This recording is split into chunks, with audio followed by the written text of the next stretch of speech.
What will the Milwaukee Brewers do at the trade deadline? This is Ryan Finkelstein, managing editor at Just Baseball. Got Clay Snowden here, who wrote up the outlook on this Brewers team. Had a blast doing it, right, Clay? This is your favorite team to talk about in the NL Central. And as we look at what they're going to do here, they're kind of locked in with the team that they have, but they need offense. Where can they add it? Because positionally, it's tough. Yeah, they don't have much flexibility amongst the infield or corner outfield.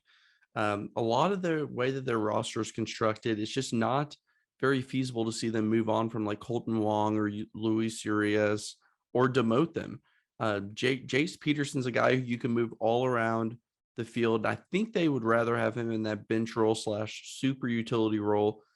I really think the only thing that they need on offense is a legit center fielder and somebody who could just hit. I don't care what position, because you can slide him into DH. If you acquire the first baseman, move Rowdy Tellez to DH. This is just a weird team that's really cornered, and those are the two routes I can see to improve the offense. And you look at the roster here, and it's, I don't know, to me, it's a team that never really is going all in. I think they just basically believe that if they can win it all, it's all going to be on their pitching, it's all their arms, and maybe you get enough offense here. Josh Bell would be the big move, but every team's in on Josh Bell. That's the thing is, are they going to be the team that gives the best offer for this guy? Obviously, when you just talk about what fits, he makes a ton of sense, but I just don't know if they're the team that lands him because they're never really that active at the deadline.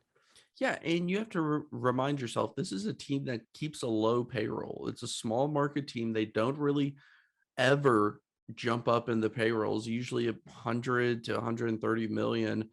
So they're going to value those prospects a lot that they would have to give up to get a Josh Bell. They're really going to go into a bidding war with a team like the Mets for Josh Bell's services. I don't see it. More likely than not, they're probably going to get some middle tier players and kind of hope for the best. In the article, I mentioned Michael A. Taylor. He signed through next year at $4.5 million from the Royals. At least he's a legit center fielder. He's playing well this year. It's not going to really excite fans if they bring him in, but Jonathan Davis has been playing center field, and he's, I think, like a 30 or 35 WRC plus. Tyrone Taylor, under 300 on base percentage, 96 WRC plus, just not exactly the most exciting options.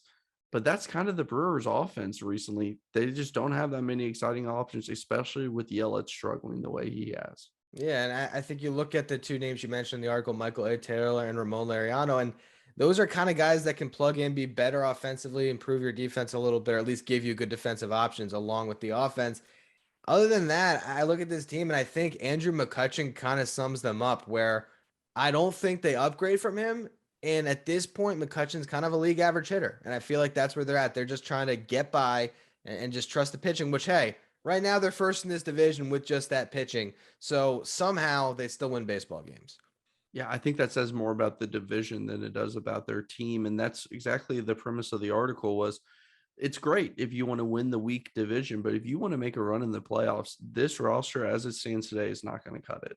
It's not. So we will have more outlooks. Make sure you're following us on the YouTube at State of the Division and check out the podcast feed for outlooks on every single team at this year's deadline.